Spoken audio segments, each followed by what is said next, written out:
pada 27 September 2023, KJ sendiri mengatakan bahawa dia setuju. Kan? Okay. Pada masa itu pun dia kata setuju. Okay, tak apalah. Yang tu nanti tuan-tuan boleh check sendiri. Right? Tapi poinnya adalah, sekarang ini kita nak kata macam mana, tuan-tuan. Sebab PMX sendiri kata, even ahli parlimen pun akan kena, apa orang kata, kena revise pencen mereka. Menarik lah kalau kita nak tengok nanti kan. Baik, habis cerita tu. Alright, ini satu pernyataan daripada pejuang. PM hypocritical on anti-corruption say pejuang amid Najib uncertainty. While former Prime Minister Najib Abdul Razak's bid for freedom remains unclear, pejuang has slammed Prime Minister's Anwar Ibrahim anti-corruption effort as hypocritical. What is Anwar's promise to fight corruption? Is it by launching new probes on all political leaders who are considered his enemies while releasing leaders who have been sentenced by the court? Is it this hypocrisy? Said Pejuang's President Mukris. Won't this show that Anwar actions are all motivated by political interest only when a part of Madani government consists of BN MPs? In fact, UMNO President Ahmad Zahid was appointed Deputy Prime Minister and the investigation and trial on him was dropped, he added. Baik. Dia sekali lagi mempersoalkan dan memainkan cerita yang sama, kita kata. Dia kata hipokrit Anwar. Kerana apa? Kerana menyiasat orang ini tetapi menggugurkan kes Zahid Hamidi. So, kalau Anwar hipokrit kerana dikatakan mencampur tangan untuk gugurkan kes Zahid Hamidi, adakah kita nak suruh Anwar campur tangan untuk nak kenakan balik kes Zahid Hamidi? So, kita akan jadi hipokrit kalau kita kata Anwar tak patut campur tangan dalam kes Zahid Hamidi, tetapi bila kes itu digugurkan oleh pendakwa raya, kita minta Anwar campur tangan supaya dakwa balik kes tersebut. So, siapa yang hipokrit sebenarnya? Sebab yang menggugurkan kes Zahid Hamidi itu adalah pendakwa raya. Sesiapa yang mengatakan itu atas campur tangan Perdana Menteri, terutama daripada Perikatan Nasional dan juga sekutunya, bermakna sewaktu dia jadi Perdana Menteri itu, dahulu dia biasa buat benda-benda macam ni. Keputusan untuk menjatuhkan, menggugurkan, meneruskan adalah bidang kuasa DPP, bidang kuasa AG. Boleh tak Perdana Menteri campur tangan? Dia boleh nasihat. Tetapi dia tidak boleh campur tangan. So, bila digugurkan kes tersebut, adakah kita nak minta Anwar campur tangan supaya dia dakwa balik? So, siapa yang hipokrit sebenarnya? Kita tak nak Anwar campur tangan, tetapi sekarang ini kita nak dia campur tangan. Yang mana satu kita nak? Lepas tu dia kata Anwar hipokrit kerana telah menangkap musuh-musuh lamanya. Now, adakah satu yang dikatakan hipokrit apabila siasatan dilakukan ke atas perkara yang disyaki mempunyai mempunyai asas kepada pendakwaan walaupun musuh kita atau bukan musuh kita. Kebetulan kita kata pada masa ini cerita Mohzani, cerita Mirzan, cerita Daim keluar disebabkan oleh bukti-bukti yang dah dikeluarkan, dan yang membuat pendakwaan ataupun yang membuat siasatan bukan Anwar Ibrahim, itu adalah badan-badan yang menyiasat. Tetapi dia kata mereka ini adalah yang memusuhi Anwar dahulu. Bukan masalah memusuhi. Mereka inilah yang Anwar kata ada masalah kes-kes yang melibatkan perkara-perkara tersebut. Dan bila beliau menjadi Perdana Menteri, merangkap Menteri Keuangan, di sini dia dah boleh buka dokumen. Hari tu dalam TikTok ada orang tanya, di manakah 6 kotak? Di manakah 6 kotak dahulu? Ingat cerita Ezam? Dia kata ada 6 kotak. Saya kata, nak cerita 6 kotak apa? Dia dah sekarang Perdana Menteri, merangkap Menteri Keuangan. Satu kontena, satu gudang sekarang ini dah boleh buka.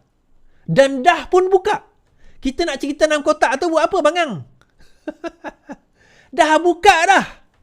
Tak nampak ke yang sekarang ini kena siasat, kena dakwa tu? Bukan cerita 6 kotak, 6 kontena, 6 gudang kita dah boleh buka. Sebab sekarang ini Menteri Keuangannya adalah Anwar Ibrahim. So, adakah Anwar Ibrahim yang mengarahkan supaya tindakan tersebut diadakan? Anwar Ibrahim menyerahkan dokumen. Dokumen itu diserahkan kepada pihak berwajib, saya rasa lah. Kan? Dokumen-dokumen yang sepatutnya. Mereka melihat, mereka meneliti, mereka mengatakan ada kes, mereka membuat siasatan, mereka yang membuat dakwaan. Erti kata SPRM dan juga pihak berwajib. Kenapa dikaitkan dengan Anwar Ibrahim? Sebab apa? Sebab dahulu, kita nak cerita, dahulu Perdana Menterinya sebegitu. Termasuk ayah yang bercakap tadi tu sebegitu. Dialah yang mengarahkan. Dialah yang mengarahkan. Sama ada didakwa atau tidak didakwa. Dia tahu benda tersebut. Dia tahu perkara tersebut. Dia tahu apa yang berlaku. Dia tahu apa yang berlaku luar dan dalam. Dia tahu sejarahnya. Sebab itu dia menggunakan neraca tersebut mengatakan Anwar Ibrahim membuat perkara yang sama. So sekarang ini saya punya contention mudah saja. Kalau tak salah, jangan takut. Lawan.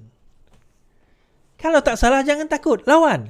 Dulu dicabar-cabar Anwar Ibrahim. Di mana reformasinya? Di mana reformasinya? Di mana reformasinya? Sekarang bila dah ada, korang nak kata apa? Arahan tidak perlu datang daripada Datuk Seri Anwar Ibrahim. Datuk Seri Anwar Ibrahim cuma perlu tunjukkan dokumen-dokumen. Ini dokumen-dokumennya, contoh. Kan? Serahkan kepada pihak berwajib meneliti, nampak gayanya ada kes yang kita boleh kenakan. Maka dikenakanlah kes tersebut. So the rest kita kata terpulang kepada pihak berwajib untuk nak mengambil tindakan. Ataupun tidak mengambil tindakan, terpulang. Kes DAA, tuan-tuan perasan tak? Kes, antara kes yang digugurkan. Selain daripada kes Zahid, tahu tak kes apa tuan-tuan? Kes Muhyiddin Yassin. Tuan-tuan tahu tak kes Muhyiddin Yassin digugurkan, DAA? Yang tu, kenapa tak ada orang yang bising bab tu?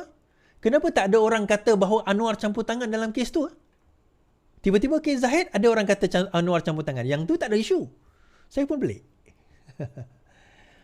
Okay, habis kat situ. Ada satu cerita menarik saya nak bawa ni tuan-tuan, berkenaan dengan kemelampauan dalam agama. Lelaki tawar 5 juta ringgit bunuh PM di penjara 6 bulan.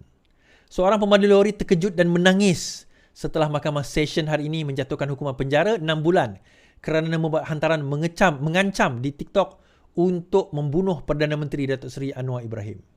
Hakim N. Priscilla Hemamalini menjatuhkan hukuman ke atas Faizal Muhammad 35 selaku orang kena saman setelah dia mengaku bersalah terhadap tuduhan itu dan pemerintah menjalin hukuman penjara bermula hari ini. Menurutnya petuduhan itu didakwa melalui perkhidmatan aplikasi TikTok menggunakan nama profil Jai Adani 89 secara sedar membuat dan memulakan penghantaran dengan menggunakan perkhidmatan komunikasi yang mengancam sifatnya seperti mana hari ini aku nak transfer 5 juta kepada sesiapa yang nak. Tapi kena buat kerja sikit lah. Tembak mati PMX dan menteri-menteri bodoh dan geng-geng DAP dengan niat untuk menyakitkan hati orang lain. Hantaran itu dibuat dengan niat untuk menyakitkan hati orang lain. Okey. Pertuduhan di bawah Seksyen 233 Akta Komunikasi dan Multimedia dan boleh dihukum penjara di bawah Seksyen yang sama. Yang ni tuan-tuan sebenarnya maksimum 50,000, penjara maksimum setahun atau kedua-duanya bagi sebahagian daripada kesalahan. So dia kena penjara 6 bulan. Mula-mula diminta supaya OKS dikenakan hukuman setimpal. Alright. Faizal tidak diwakili peguam merayu hukuman denda kerana dia baru mendapat pekerjaan lain. Faizal yang tidak diwakili peguam merayu hukuman denda kerana dia baru dapat kerja dan gaji dia hanyalah 2,000 sebulan. Dia menanggung 2 anak berumur 7 dan 8 tahun serta ibu yang menghadap sakit jantung. Isteri saya tidak bekerja. Saya ada banyak hutang yang belum dibayar. Dan kelengkapan sekolah anak tak beli lagi. Oleh itu saya mohon mahkamah untuk bayar denda kerana saya gaji 5 atau 6 hari bulan. Katanya. Tuan-tuan. Offer tadi dia punya sembang. Hari ini aku nak transfer 5 juta kepada sesiapa yang nak. Nak transfer ni 5 juta. Tapi bila merayu, isteri saya tak bekerja. Saya banyak hutang. Gaji saya 2,000 je sebulan. Tuan-tuan, jangan gelak Is. Tak. Kita benci macam saya lah. Benci macam mana pun dengan pengkhianat, tuan-tuan. Saya tak pernah ugut bunuh. Itu point saya. Saya benci pun mana-mana dengan Muhyiddin Yassin, dengan Azmin Ali, dengan Zuraidah Kamarudin. Tak pernah saya buat ugutan bunuh. Bagi saya itu melampau. Kita benci politik. Betul Saya ni terus terang saya kata, saya benci politik.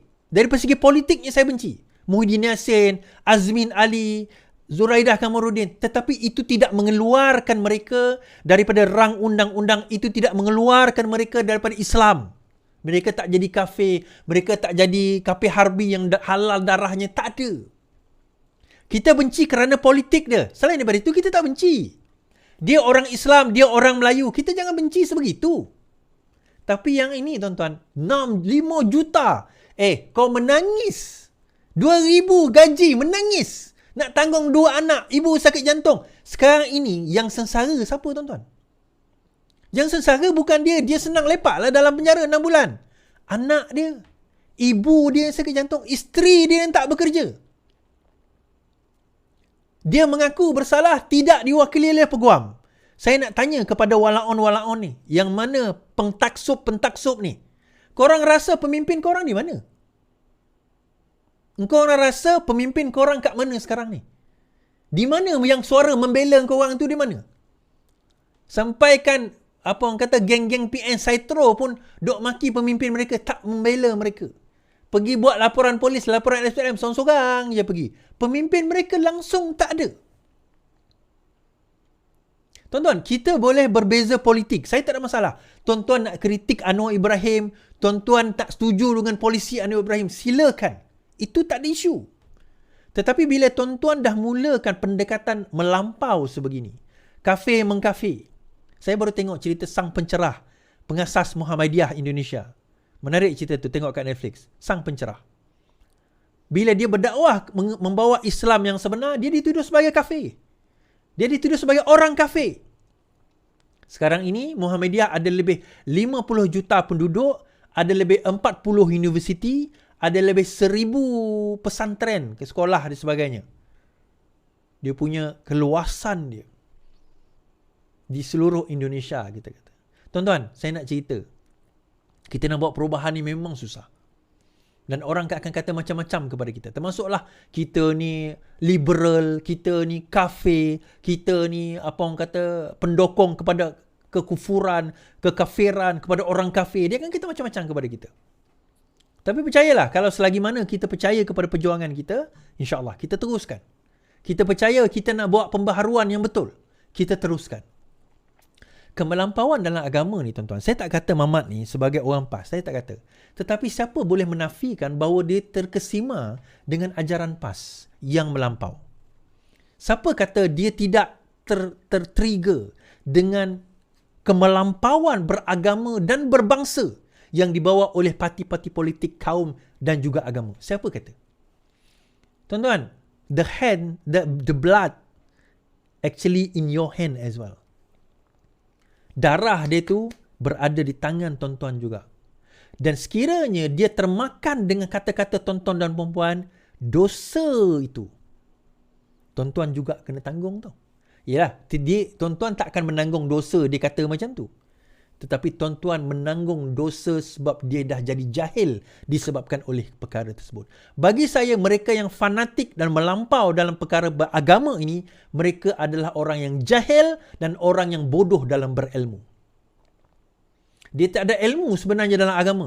That's why dia fanatik, and that's why dia taksub, and that's why dia melampau dalam beragama. Kalau dia ada ilmu dalam agama, dia tak akan jadi macam tu. Orang berilmu dalam beragama, dia faham bahawa perbezaan politik adalah ijtihad. Muhyiddin Yassin kata demikian, saya tak setuju. Saya berijtihad mengatakan pendapat dia salah, polisi dia salah. Setakat itu je. Tetapi kami tak pernah kata Muhyiddin Yassin itu kafir. Muhyiddin Yassin itu halal darahnya. Muhyiddin Yassin itu boleh dibunuh. Tak pernah. Tuan-tuan dah ikut live saya bertahun. Ini masuk tahun keempat dah. Daripada tahun 2020, 2019. Tuan-tuan dah ikut live saya bertahun. Pernah ke saya cakap macam tu? Ini Mamat yang baru pegang TikTok. Gaji 2,000 sebulan, anak 2 orang. Pendapatan pun tak seberapa, isteri tak kerja.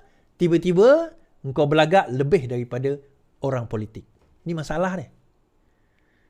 Korang ingat, okay, saya nak bagi tahu.